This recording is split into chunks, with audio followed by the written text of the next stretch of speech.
beaten until her shadow forgot how to follow her. A cowboy walked beside her and gave her her shadow back. The first thing I noticed was the way she moved through her own yard. Not the yard itself. I didn't care about the yard. It was a hard-packed square of dirt between the house and the barn, same as 1,000 yards I'd crossed in my life. What I noticed was how she crossed it. Head down, shoulders tucked in, walking close to the fence line like she was trying not to take up room that wasn't hers. In her own yard, I was sitting on the top rail of the corral, letting my horse, a dun gelding I called Pitch, on account of his color, settle after the ride-in. I'd come a long way. 4 days from Laramie, following work the way a man follows water in dry country, wherever it leads and don't ask too many questions. The job offer had come through a freighter named Oaks who I'd helped patch a wheel for outside of Cheyenne. He said a woman named Clara Brandt was running a spread north of the Warbonnet Creek on her own since her husband died the winter before, and she was looking for a hand who knew cattle and wouldn't steal from her. Oaks said it like that. Wouldn't steal from her. Like that was the bar. It struck me as low, but I wasn't in a position to be particular about bars. Clara Brandt came out of the house carrying a bucket, and she walked that fence line to the trough near the barn, and she poured the bucket and she went back in. She didn't look up. She didn't look at me. I don't think she'd looked at me since I rode into the yard an hour before. She'd opened the door when I knocked, listened to what Oaks had told me to say, studied my face for a long few seconds, and said I could put my horse in the corral and wait. Then she'd gone back inside and shut the door. I waited. I am a patient man. I've been patient most of my life, mostly because the things I wanted were never things that came fast. I'd been a ranch hand since I was 16. I was 43 now. I could wait. She came back out eventually, stood on the porch. She was maybe 35, built lean from work, hair pulled back so tight it looked like it hurt. She had good bones in her face, but she was carrying her jaw in a way I recognized, not from anyone specific, just from life. Like she was braced for the next thing before the last thing was even done. Oaks says you're reliable, she said.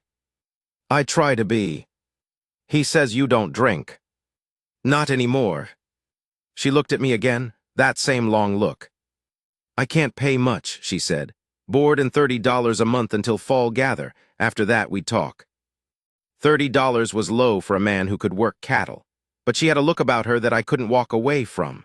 Not a romantic look, I want to be plain about that. More like the look of something that's been bent so many times it started to believe that bent is its natural shape. I've seen it in horses. I've seen it in men. I hadn't seen it in a woman quite like that, and I didn't like seeing it. When do I start? I said. She blinked, like she'd expected me to argue the money. Tomorrow morning, she said, first light. The trouble made itself known the second morning. I'd been up since before first light the way I always am, checking on pitch and getting a feel for the lay of the place. The Brandt spread was maybe 800 acres, a small but workable range. She had around 60 head of cattle, or should have, according to what she'd told me at supper the first night. The range was good. The fences were in poor shape. The barn needed re-roofing on the east side. The house was sound. All of it showed signs of a woman working alone, past the point where one person could keep up. The second morning I rode the south fence line, which ran along a shallow creek for a mile before it turned east toward a stand of cottonwoods. I was looking at the fence, which was cut in 3 places, clean cuts, not the kind a stray calf makes, when I heard the horses. 4 of them, coming down out of the cottonwoods like they owned the approach. The man in front was named Carver. I didn't know that then. I learned it over the following weeks like you learn the shape of a stone by turning it over and over. He was big through the chest, running toward 50, hat pushed back on his head, and he rode with the particular ease of a man who has never had anyone push back. He stopped his horse 30 feet from me and looked at the fence, and then at me. You're new, he said. Started yesterday. She hire you? Mrs. Brandt, yes. He made a sound. Not a laugh, more like the sound a man makes when someone tells him something he finds amusing but not surprising. How long you planning to stay? He said. I looked at him, at the 3 men behind him, spread out a little like they'd done it before. Till she tells me to go, I said. He looked at me for a long moment. Then he turned his horse and rode back into the cottonwoods, and the 3 men went with him. I rode back to the house and told Clara what I'd seen, the cut fences, Carver's visit. She was at the kitchen table, sorting seed in a flat pan, and she went very still when I said the name. "You know him," I said. "He has the spread to the east," she said. 3,000 acres. He's wanted ours for 2 years. What happened when he asked your husband?" She looked at the seeds in the pan for a moment. "Thomas told him no," she said. "Twice." She paused. "The third time Thomas was drunk and Carver brought a paper and Thomas signed it. Thomas was dead 6 weeks later. Carver says the paper means what it says. I say Thomas wasn't in his right mind when he signed it." "Is there a lawyer?" "In Willowfield. He says the paper might hold." Might, she said. I sat down across from her at the table. She didn't look up from the seeds. "What's he been doing?" I said, "since Thomas died?" She was quiet for a bit, then she said, "Cutting the fences, running his cattle onto my graze. His men come by sometimes and just ride around. Like they're checking to see if I'm still here." She stopped.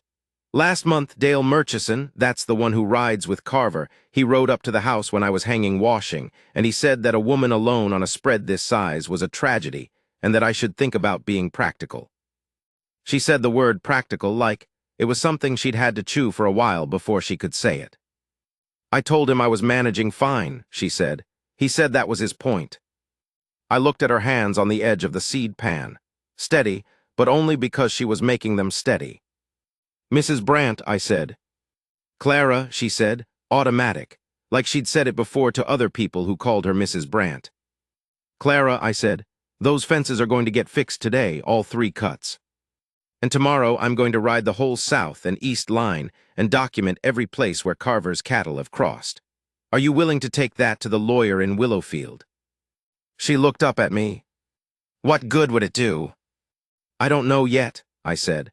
"But I know that if you do nothing, the paper Carver has gets easier to enforce, not harder. Every month you don't push back, it looks more like you've accepted it." She was quiet. "A man was willing to help me before," she said, finally.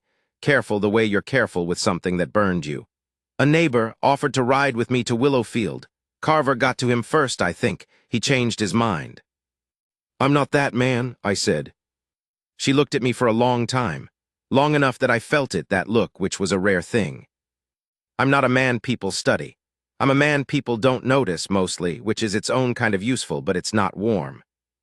"No," she said, like she was agreeing with something she hadn't been sure of until just then. "No, I don't think you are." I fixed the 3 fence cuts that afternoon. I rode the whole south line the next 2 days, the east line the day after, and I put together a log of every place I found signs of Carver's cattle. Tracks, droppings, cropped grass, disturbed earth. 8 places in all.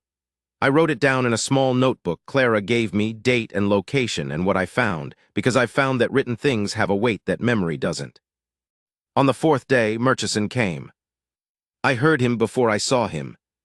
I was at the woodpile, splitting cedar, and I heard a horse come up the lane at the casual pace that means a man isn't in a hurry because he doesn't think he needs to be. I set the axe down against the chopping block and walked around the corner of the house. He was a tall man, thin, with a face like dried leather, and he was in the process of tying his horse to the porch rail, not to the post that was set there for tying, but to the rail itself, the decorative rail that Thomas Brandt had clearly put some work into. I noticed that. The way he picked the good-looking thing to tie to instead of the practical thing. "You need something," I said. He looked me over. Not with hostility, exactly, more with the particular assessment of a man who isn't used to being assessed back. "Came to see Clara," he said. "She's busy." That's so. He came down off the porch and walked toward me, stopped about 6 feet away. I waited. "You're the new hand," he said. "I am. How's the work?" "Good work," I said.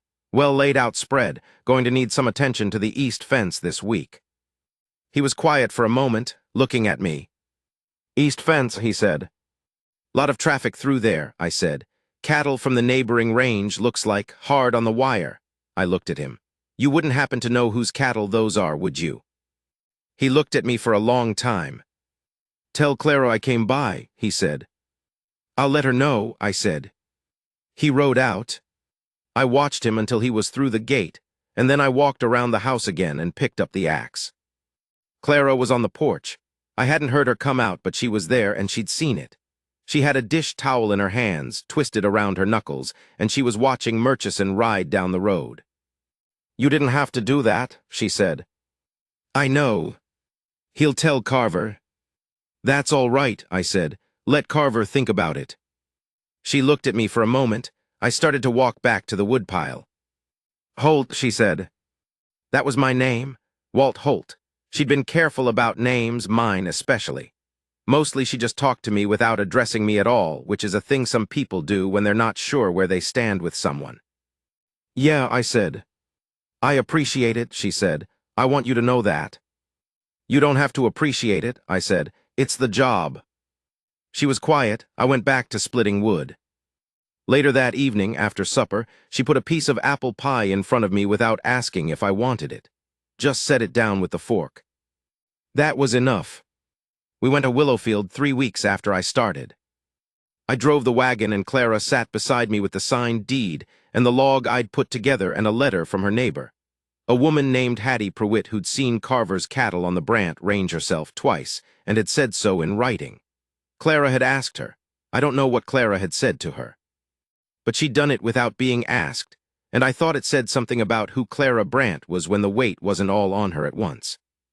The lawyer's name was Elias Cork, a small, precise man who wore his reading glasses on top of his head when he wasn't reading.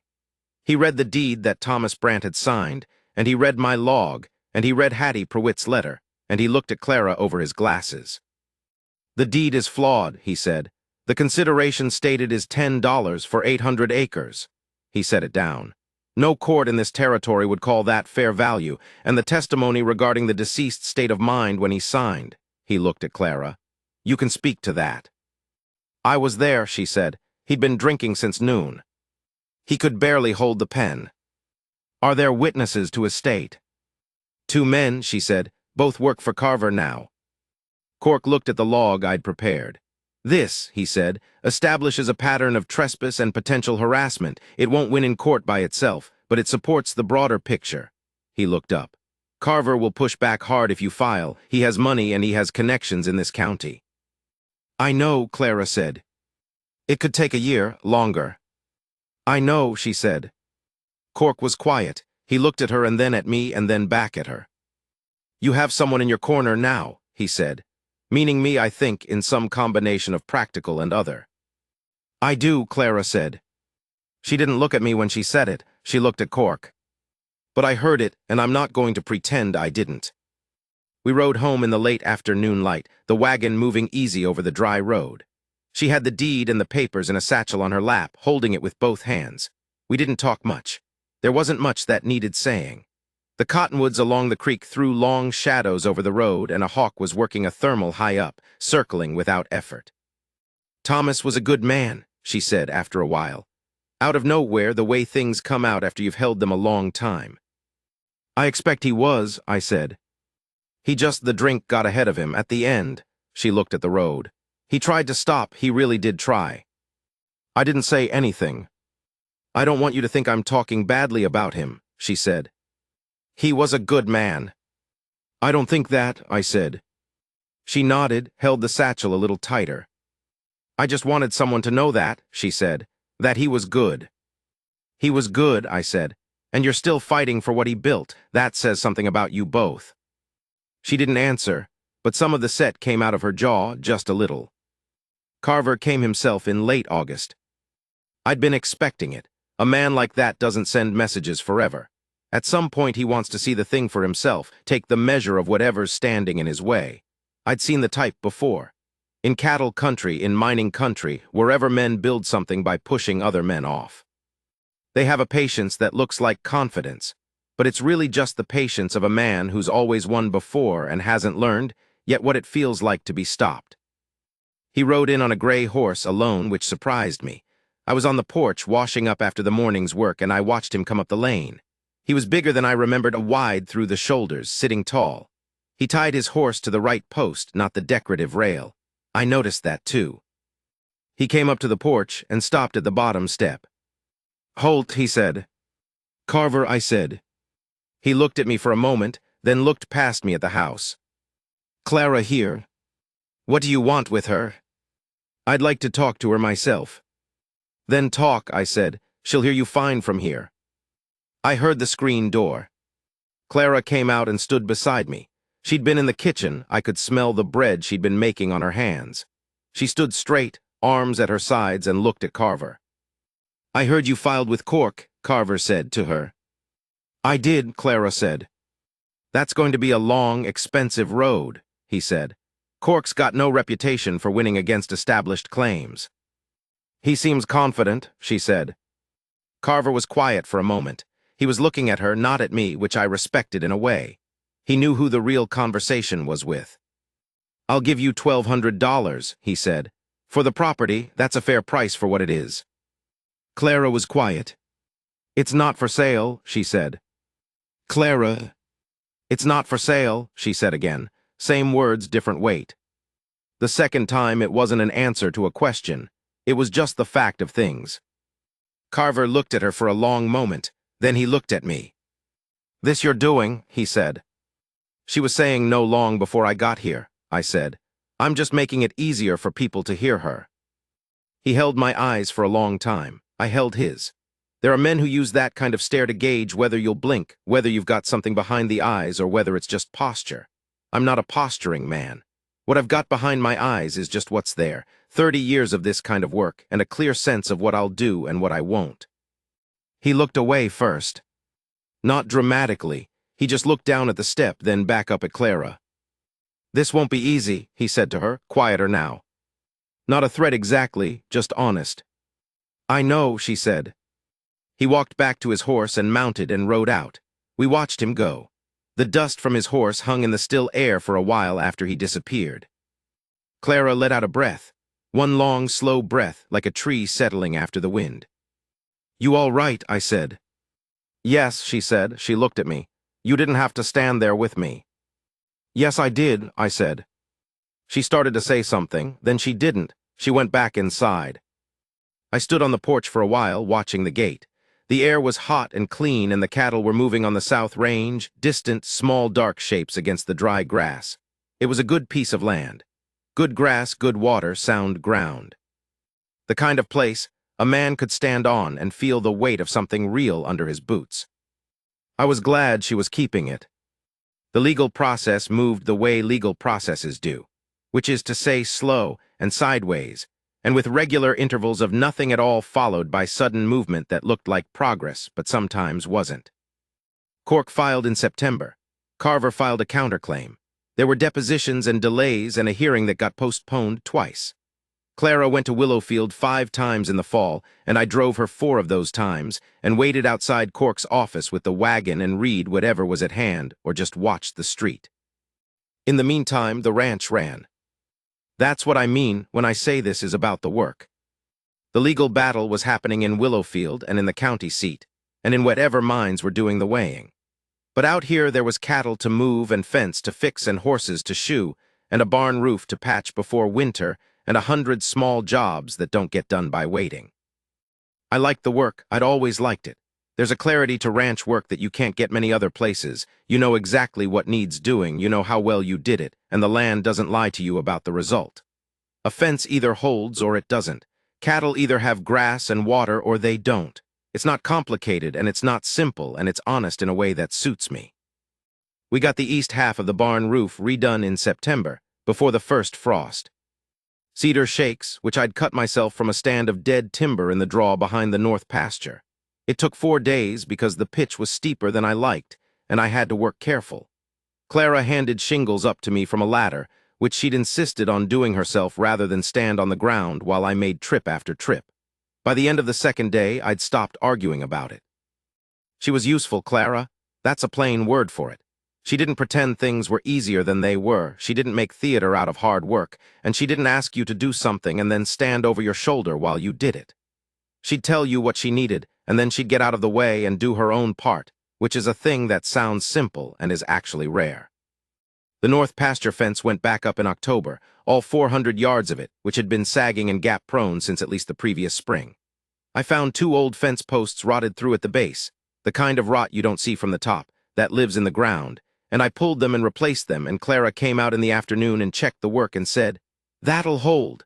with the same matter-of-fact certainty she had about everything she'd examined long enough to know. It held. Clara worked hard. Harder than she needed to, maybe, or more than she'd learned she needed to, since most of the season before I came she'd been working with a kind of desperate efficiency, trying to do everything herself. It took time for her to let me take things. Not from stubbornness, she wasn't stubborn. More from the habit of a woman who'd learned that when she leaned on something it had a way of shifting. There was a day in October, first real cold snap of the year, when we were moving the herd to the winter pasture, and one of the cows got herself stuck in a boggy patch along the creek. I got her out, which took about 40 minutes and left me soaked to the thigh in cold water and creek mud. Clara rode up while I was hauling the cow onto solid ground, leaning back against the rope with everything I had. And when the cow finally lurched free and stood dripping and put out on the bank, Clara started to laugh. It caught me by surprise. Not because she didn't have a sense of humor, she did, quietly, but because it was a real laugh, full and sudden, and I hadn't heard her laugh like that before. I stood there in the creek mud, still holding the rope, and I looked at her up on her horse. She had color in her face, her head was up, she was laughing with her whole body. That's when I understood something I hadn't named before. I turned away and went to coil the rope, so she wouldn't see me grinning like a fool. Murchison made one more move in November. I was in the barn when I heard it, voices from the house, sharp, and then the sound of something hitting the floor. I came out of the barn and walked to the house and went through the back door and into the kitchen. Murchison was there. He'd let himself in through the front. He had a piece of paper in his hand, and Clara was standing with her back to the counter, arms crossed, and she was holding herself very still in that way she had, the way that meant she was scared and not going to show it. He looked at me. "This doesn't concern you," he said. "Everything on this property concerns me," I said. "What is that paper?" "Settlement offer," he said. "Updated, Carver's being generous." "He was just here," I said. "He came himself, he made his offer, she said no." I looked at him. What part of that did Carver not understand? "Clara," he started. "You need to leave," I said. "I'm talking to Clara." "Clara's finished talking to you," I said. "Leave the paper on the table if you want. But then you go, and you close the door behind you." Murchison looked at me for a long time. He was the kind of man who'd spent years being the most intimidating presence in whatever room he was in, and he was recalibrating, the way such men do when they find something they can't move. It's a strange thing to watch, like water finding that the channel has changed. He set the paper on the table. He walked out. I heard the door close. Clara let out that breath again, the same long, slow one, her arms uncrossed, and she put both hands flat on the counter behind her. "You're shaking," I said. "I know," she said. I stood there. There wasn't much to do. She didn't need me to tell her it was going to be all right. She wasn't asking to be told that. I went to the stove and checked the coffee pot, which was empty, and started making a fresh pot because that was something to do with my hands. She sat down at the table while I made the coffee. She didn't say anything, and I didn't say anything, and after a while the coffee was ready and I put 2 cups on the table and sat down across from her. She looked at me over the cup. "I used to be afraid all the time," she said. "After Thomas died, every morning I woke up and the first thing I felt was this cold thing right here." She touched the center of her chest, like something hollow. "That hollow feeling has a name," I said. "I know what it is," she said. "I know." She wrapped both hands around the cup. "I just wanted to say that I don't wake up with it the same way anymore." She looked at me. "Since you came." I looked at the table. "That's not because of me," I said. "That's because you fought." "We fought," she said. "You fought first," I said. "I just helped hold the line." She was quiet for a moment. "Walt," she said. She'd used my given name 3 times since I'd come. I'd noticed every time. "Yeah," I said. "Why are you here?" she said. "I mean," she stopped, tried again. "A man like you could get better work, better pay, you know it." She looked at me steadily. "Why did you stay?" I looked at my coffee cup. I'm not a man who talks much about his insides. It's not that there's nothing there. I've made that mistake before, thinking a quiet man must be an empty man. It's that I've learned the value of being careful about what you say out loud, because you can't take it back. But she'd ask me straight. I've been doing this work for a long time, I said. Most of my life, and mostly it's been for outfits where nobody cared if the land was run right, just whether it was profitable. I've worked for men who used people up like they used up lumber. I looked at her. This is a good piece of land, and you're a good woman, and you're fighting for something real. I don't find that very often. I stopped. I didn't want to be somewhere else while that was happening. She held my gaze for a moment. Then she reached across the table and put her hand over mine. Not for long. 10 seconds, maybe. Her hand was dry and warm and had the particular roughness of a woman who works with her hands, and she looked right at me while she did it, not at the table or the window, at me. "I'm glad Oak sent you," she said. "So am I said. She took her hand back and picked up her coffee cup, and we sat there in the warm kitchen with the cold November pressing on the windows. And I thought that 10 seconds of that kind of thing was worth more than most of what I'd collected in 43 years of living. The judgment came down in January. Cork sent a letter by the stage, and Clara was at the table when I came in from the morning chores, reading it. I came in and she looked up, and her face was very still. That controlled still that I'd learned by then meant she was working hard to stay even. "We won," she said. Just those 2 words. I hung my coat on the peg by the door, washed my hands at the basin.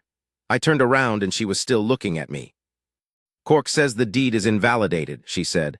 "The court found the consideration inadequate and found sufficient evidence of impairment." She lowered the letter. "Carver can appeal. Cork says he'll probably try, but the ranch is mine." She paused. "It's mine." "It always was," I said. She smiled. It was a full smile, not the quiet, careful one she'd been offering up for months, but an unguarded one. It changed her face. It made her look like whoever she'd been before the last 2 years.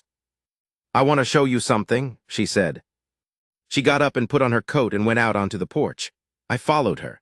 It was cold, hard January cold, the kind that makes the air sharp and bright, and the snow on the ground was last week's snow, crusted over. The sun was just getting high enough to start burning off the thin morning fog. She walked to the middle of the yard and she stopped and she turned around slowly, looking at the whole spread. The house, the barn, the corral. The south range, the line of cottonwoods, the high plains running out beyond the fence. She stood straight, shoulders back, looking at her land. And her shadow fell straight behind her, sharp and clear in the hard winter light, following her exactly the way a shadow should. I stood by the porch steps and I watched her, and I thought that whatever I'd come here for, whatever Oakes had told me in that muddy road outside of Cheyenne, I had not known it would be this. I hadn't known it would be a woman in a cold yard in January, finally standing up in her own ground. "It's a good ranch," she said, not to me exactly, to the air, to the land, but I was the one there to hear it. "It is," I said. She turned and looked at me. That direct look she had, the one that still caught me a little, the way it always had, like she was checking to make sure I was real. "You're going to stay," she said, not quite a question, close to one. "Long as you'll have me," I said. She walked back toward the porch, toward me, and she stopped closer than she usually stood, and looked up at me for a moment, and then she put her hand on my chest, flat, the way she had across the table, only this time she didn't take it away. "Good," she said. That was all, just that one word, and her hand on my chest, and the cold January morning around us, and the whole spread of it laid out in the winter light behind her. I put my hand over hers. We stood like that for a bit, on the porch of her ranch. Her ranch, free and clear and fought for, and a man standing with her who had wanted to stand there since the first morning he'd seen her walk through her own yard like she was trying not to take up room. She took up room now, all the room she wanted, and the shadow behind her never wavered. Some things I didn't expect. I didn't expect that I would stay through the second winter. I thought before I came that I was a man who kept moving, that the moving was my nature, something built in, and that settling was for other men. Younger men, maybe, or men with more hope left. I'd kept moving for a long time, and I'd told myself it was preference, which is the story a man tells himself when the truth is that he hasn't found the right place to stop. I'd worked for 14 outfits in 27 years, some good, some not. A cattle spread outside of Tulsa for 3 years, which is the longest I'd stayed anywhere, and I'd left because the owner's son came home from back east and decided he knew more about cattle than the men who'd been running them, and I'd made the mistake of telling him so. I was not wrong about the cattle. I was wrong about how a man like that responds to being corrected. I rode out that same week. After Tulsa, there were a string of shorter stays.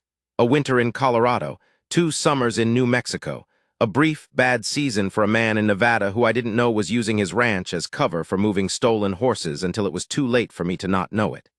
I got out clean, but that kind of thing leaves a residue. Makes you careful about where you put your name. I didn't expect the evenings. After the work was done and supper was cleared and the lamps were lit, Clara would often read or mend or write letters, and I'd be at the table with the ranch accounts or a newspaper when I could get one. And there was something in that quiet 2 people in a room, not performing anything, not bracing for anything, that I had not had in longer than I could name. I am not a man who usually needs company. I can say that honestly. But there is a difference between not needing company and not wanting it.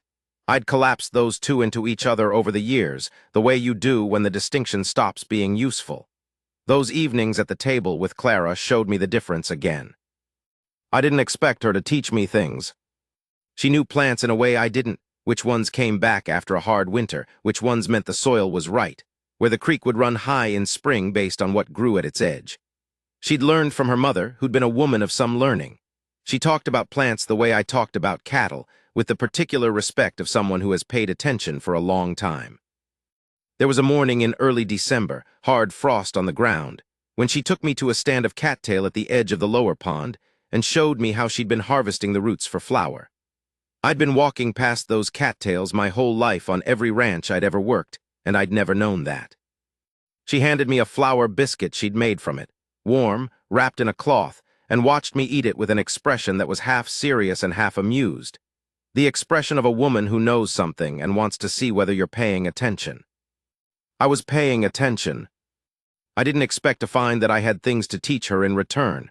Not big things, small ones, how to read a cow's temperament at a distance, where to check first when a fence line fails, how to predict weather by the way Pitch held his head in the morning.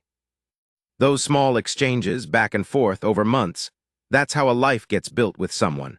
Not from declarations, from the accumulation of small things. I didn't expect Carver to let it go.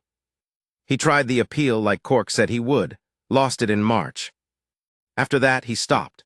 I don't know if he found another piece of ground to want, or whether the court judgment changed the shape of things for him, or whether he just did the arithmetic and decided the math didn't work anymore. Men like that aren't usually changed by losing. They're redirected. But I stopped seeing his riders near the east fence, and Murchison disappeared from the county altogether, and by spring it was just the land and the work and the weather. There was a particular evening in March, a week or so after Cork's letter came about the appeal being denied, when Clara came out to the barn where I was oiling harness leather and said that Hattie Prewitt was coming for supper, and would I come in. Hattie was the neighbor who'd written the letter about Carver's cattle, the one that had mattered in Cork's office. I hadn't met her yet. She'd been wintering with her daughter in Laramie most of the cold months. I came in. Hattie Prewitt was a small, sharp-eyed woman of around 60 who had apparently known Clara since before Clara married Thomas, and she looked at me over the supper table with the frank and uncomplicated assessment of a woman who doesn't waste time. "You're the one who fixed the fence," she said. "Among other things," I said. "Cork told me about the log you kept," she said. "He said it was the most useful piece of evidence he had." "Seemed like the right thing to do," I said.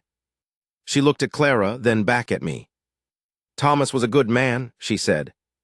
"But he wouldn't have kept a log." She said it plainly, without cruelty, just as a fact. "People have different strengths," I said. Hattie looked at me for a moment. "Yes," she said, "they do." She looked at Clara again, and something passed between them that I wasn't part of, the kind of thing that passes between women who have known each other a long time. Then she reached over and patted Clara's hand and said, "Good supper," and they moved on to talking about Hattie's daughter's new baby. I sat at that table and felt, for the first time in a long time, like I was somewhere I belonged.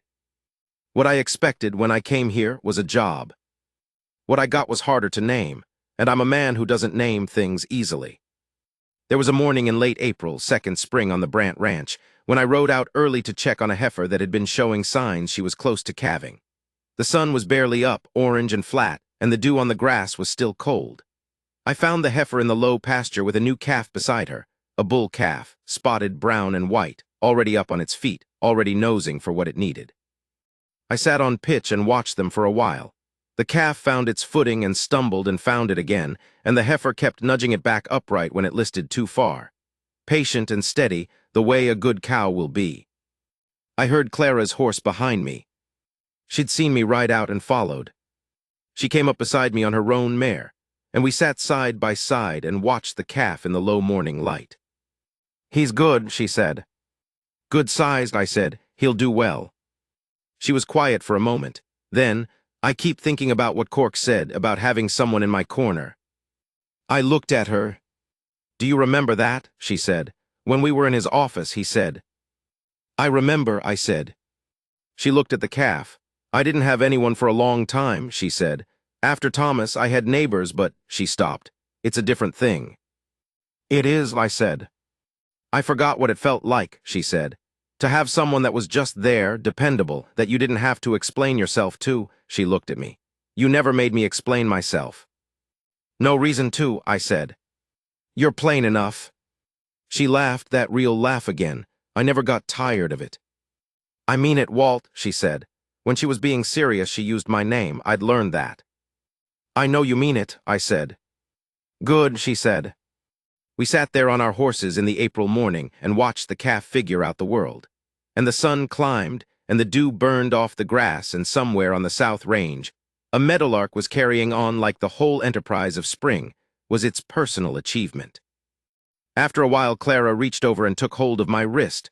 Not my hand, my wrist, the way you'd steady something or hold onto something, and we stayed like that for a bit. I didn't say anything. There was nothing to say that the morning hadn't already said better. The deed is framed and hung in the front room. Cork sent it out after everything was settled, with a note that said he'd had it properly registered, and this was the only copy that mattered. Clara hung it herself, center of the wall over the fireplace, and she stood back and looked at it for a while with her arms crossed and her head tilted, the way she looked at things she was sizing up. I watched her from the doorway. "Even," she said without turning around. I looked at it, 1/4 inch low on the right, I said. She made a small adjustment, stepped back. "Now," she said. "Now it's right," I said. She turned and looked at me, and that was the whole thing. That was the whole 2 years, somehow, in one moment. A woman standing in front of the proof of what she'd kept, and a man in the doorway, and the ranch around them solid and real in the afternoon light. I don't have a pretty way to end this. I'm not that kind of man. She kept the ranch. I stayed. That's what happened. And out here, that's everything. 2 people standing on good ground that they didn't quit on, and no one else in the world who knew exactly what it had cost. The deed hangs straight now. And so does her shadow.